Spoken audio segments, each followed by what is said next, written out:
கர்த்தருடைய பரிசுத்த நாமத்திற்கு மகிமை உண்டாவதாக. இந்த காலை வேளையிலே கர்த்தர் நம்மை ஒன்று கூட்டி சேர்த்து அவருடைய கிருபைக்காக கர்த்தரை நாம் ஸ்தோத்தரிப்போம். ஹல்லேலூயா. Thank you Jesus. நன்றி அப்பா. ஸ்தோத்திரம் ஸ்தோத்திரம் ஸ்தோத்திரம். இயேசுவே, என்னுடைய ஆவி ஆத்துமா சரீரத்தை ஒரு விசை கூட உம்முடைய பரிசுத்த ரத்தத்தால் கழுவும் ஆண்டவரே. அப்பா, எங்களை பரிசுத்தப்படுத்தும் அப்பா. ஸ்தோத்திரம் ஸ்தோத்திரம் ஸ்தோத்திரம். எக்காலும் இயேசுவே சகாயராயிரும், அன்பான சத்தத்தால்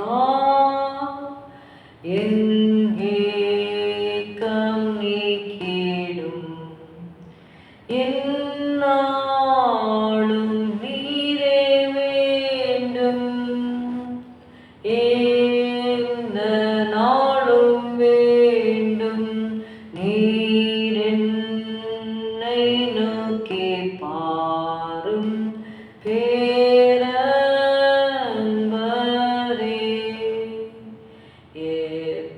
எப்போதும் இயேசுவே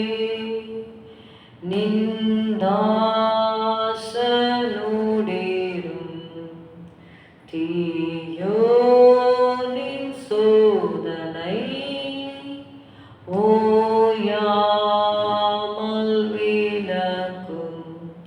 எந்நாளும் நீரே வேண்டும், எந்த நாளும் வேண்டும். நீர் என்னை நோக்கி பாரும் பேரன்பரே.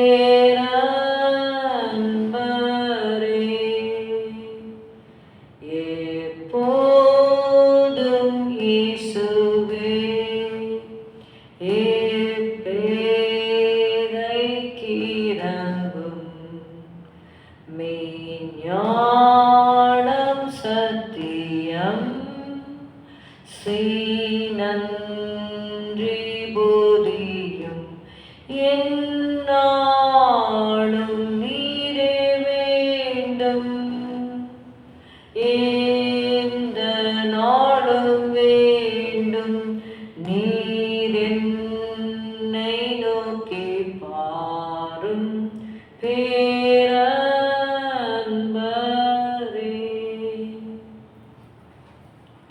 அப்போஸ்தலர் 10வது அதிகாரம் 38வது வசனம்.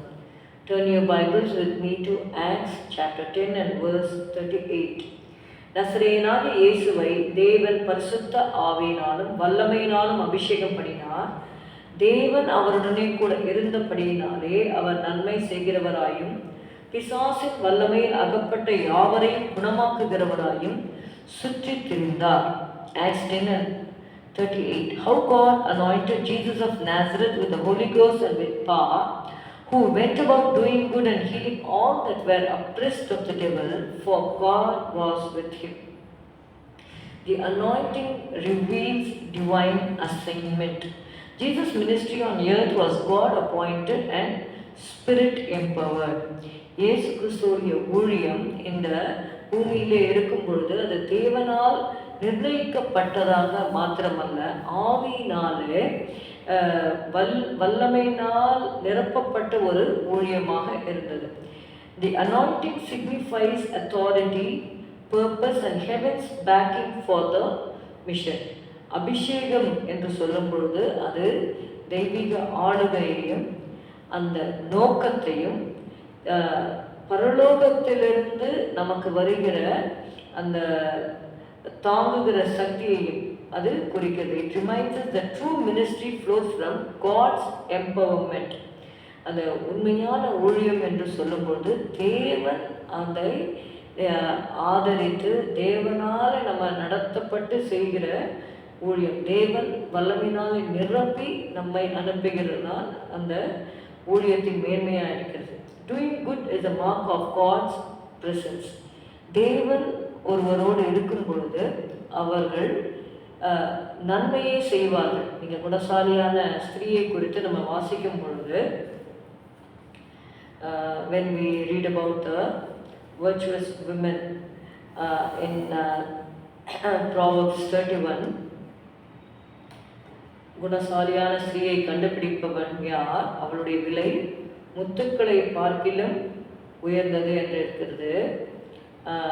அவள் உயிரோடு இருக்கும் நாளெல்லாம் அவனுக்கு தீமையை அல்ல நன்மையே செய்கிறாள்.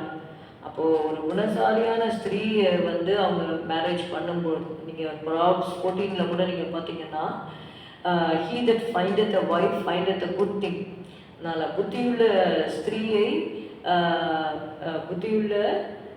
ஸ்திரீயை குறித்து நீதிமொழிகள் 14வது அதிகாரத்தில் நம்ம வாசிக்கிறோம். We read in Proverbs 14, புத்தியுள்ள ஸ்திரீ தன் வீட்டை கட்டுகிறாள் என்று சொல்லி பார்க்கிறோம். அந்த புத்தியுள்ள ஸ்திரீ வந்து குணசாலியான ஸ்திரீ என்று சொல்லி பார்க்கிறோம். இந்த குணசாலியான ஸ்திரீ வந்து தீமையை அல்ல நன்மையையே செய்கிறாள் என்று எழுதப்பட்டது போல அப்போஸ்தலர் 10 நம்ம வாசிக்கிறோம். இயேசு கிறிஸ்து நன்மை செய்தார். Why? For God was him. அப்போ தேவன் ஒருவரோடு இருப்பார், ஆனால் அவங்க நன்மையே செய்வார்கள் என்று சொல்லி பார்க்கிறோம். Jesus consistently went about doing good, actively seeking those in need.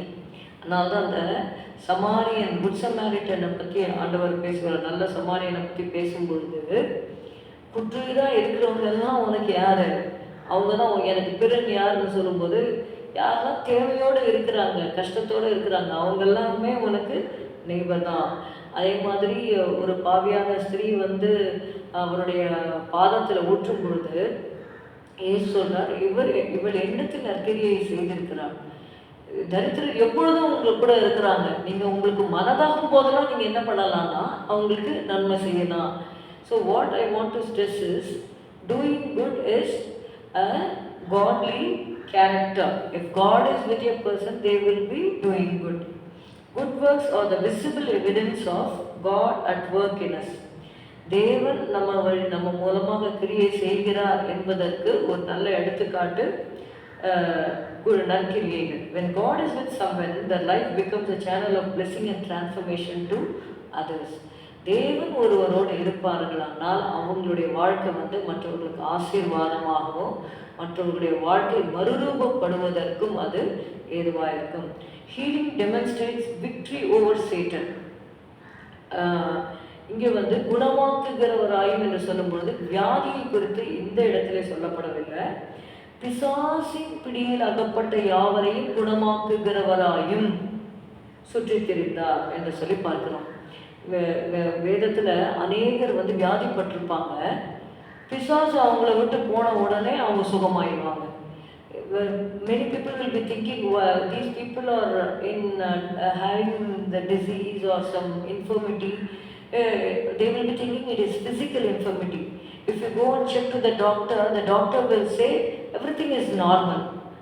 But these people will be having those infirmity for years together. They will be having migraine, headache.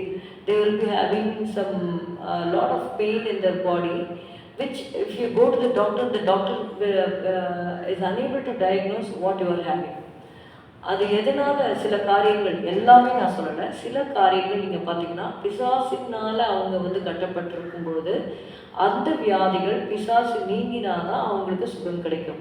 18 வருடமாய் ஒருத்தி வந்து அந்த பலவீனப்படுத்தும் ஆவியை கொண்டிருந்தாள். அவள் வந்து எவ்வளவு நிமிரக்கூடாத கூனியாக இருந்தாள் என்று சொல்லி பார்க்கிறோம்.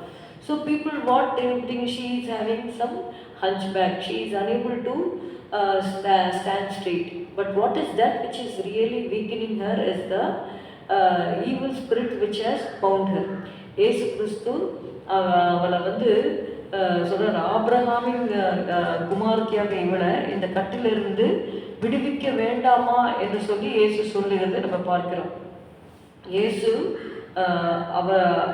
அப்பொழுது 18 வருஷமாய் பலவீனப்படுத்தும் ஆவியை கொண்ட ஒரு ஸ்திரீ அங்கே இருந்தால், அவள் எவ்வளவும் நிமிரக்கூடாத கூனியாய் இருந்தால், இயேசு அவளை கண்டு தம்மிடத்தில் அழைத்து, ஸ்திரீயே உன் பலவீனத்தினின்று விடுதலையாக்கப்பட்டாய் என்று சொல்லி அவள் மேல் தமது கைகளை வைத்தார். உடனே அவள் நிமிர்ந்து தேவனை மகிமைப்படுத்தினாள். இங்கேயும் நம்ம பார்க்கிறோம், Jesus was went about doing good and healing all that were oppressed of the devil, for God was with him. This healing is deliverance from evil spirits. Healing demonstrates victory over Satan. Healing is actually warfare against the devil's oppression. அதற்கு உதாரணமாக லூக்கா 13வது அதிகாரம் 11வது வசனத்தில் நம்ம பார்த்தோம். She was a woman who was having infirmity for 18 years. Okay, அவங்களுடைய majority of her livelihood she had spent in infirmity. ஆனால் இயேசு அவளுக்குள்ள ஒரு பலவீனங்கள் இருந்தாலும் she was consistent in seeking God. அவள் தேவாலயத்தில் வந்தபடினால இயேசுடைய பார்வை அவள் மேல் பட்டது, அவளுக்கு விடுதலை கிடைத்தது. உங்களுடைய வாழ்க்கையில் கூட எத்தனையோ வருடங்களாக ஒரு வேளை நீங்கள் சில பலவீனத்தினால சில குறைவுகள்னால நீங்கள் கஷ்டப்படலாம். அப்படி தொடர்ச்சியாக வெகு காலமாக உங்களுக்கு ஒரு பலவீனம் இருக்கிறது, கஷ்டம் இருக்கிறது என்றால் நீங்கள் ஆண்டவர்கிட்ட அபிஷேகத்துக்காக வல்லமைக்காக ஜெபிக்கும் பொழுது அவருடைய வல்லமை இந்த கிரியைகள்லேருந்து உங்களுக்கு விடுதலை கொடுக்கும். ஸ்தோத்திரம் அப்பா, உண்மை துதிக்கிறோம் துதிக்கிறோம் துதிக்கிறோம் துதிக்கிறோம் அப்பா. பிசாசினுடைய கிரியைகளை அழிக்கும்படிக்க மனுஷகுமாரன் வெளிப்பட்டார். ஆண்டவரே ஸ்தோத்திரம் ஸ்தோத்திரம் ஸ்தோத்திரம் அப்பா. நசரேயனாகிய இயேசுவை தேவன் பரிசுத்தாவினாலும் வல்லமையினாலும் அபிஷேகம் பண்ணினான். தேவன் அவருடனே கூட இருந்தபடியினாலே பிசாசின் வல்லமையில் அகப்பட்ட யாவரையும் அவர் நன்மை செய்கிறவராயும் பிசாசின் வல்லமையில் அகப்பட்ட யாவரையும் குணமாக்குகிறவராயும் சுற்றி திரிந்தார் என்ற வார்த்தையின்படி கர்த்தாவே இயேசுவே ராஜா ஸ்தோத்திரம் ஸ்தோத்திரம் ஸ்தோத்திரம் அப்பா. இந்த 18 வருடமாய் கர்த்தாவே குனியா இருந்த அந்த ஸ்திரீக்கு ஆண்டவரே விடுதலை கொடுத்து இவளும் ஆபிரகாமின் குமாரத்தியாய் இருக்கிறாளே என்று சொன்னீரே ஆண்டவரே. ஸ்தோத்திரம் ஸ்தோத்திரம் ஸ்தோத்திரம் ஸ்தோத்திரம் ஸ்தோத்திரம் அப்பா. ஹல்லேலூயா ஹல்லேலூயா ஹல்லேலூயா ஆண்டவரே. ஸ்தோத்திரம் ஸ்தோத்திரம் ஸ்தோத்திரம் அப்பா. இயேசுவே உம்மை துதிக்கிறோம் துதிக்கிறோம். ஆபிரகாமின் குமாரத்தை என்று சொன்னீர் ஆண்டவரே. அது போல கர்த்தாவே ஆண்டவரே அப்பா உம்மை தொடர்ந்து தேடி ஆனாலும் எத்தனையோ வருடக்கணக்காக ஆண்டவரே பலவீனங்கள் ஆண்டவரே வியாபலங்கள் இருக்கிற ஆண்டவரே உள்ள பிள்ளைகளுக்கு ஒரு விடுதலை நீர் கட்டளையிடும்படி நாங்கள் செபிக்கிறோம். குமாரன் உங்களை விடுதலையாக்கினார், மெய்யாகவே விடுதலை ஆவீர்கள் என்று சொன்னீர் ஆண்டவரே. இந்த நாளிலே இந்த விடுதலை கட்டளையிடும் அப்பா. ஆசீர்வதியும் இயேசுவின் நாமத்தில் பிதாவே ஆமென். என் ஆத்துமாவே கர்த்தரை ஸ்தோத்திரி, என் முழு உளமையோட பரிசுத்த நாமத்தை ஸ்தோத்திரி. என் ஆத்துமாவே கர்த்தரை ஸ்தோத்திரி, கர்த்தர் செய்த சகல உபகாரங்களையும் மறவாதே. Good morning, have a good day, God bless you.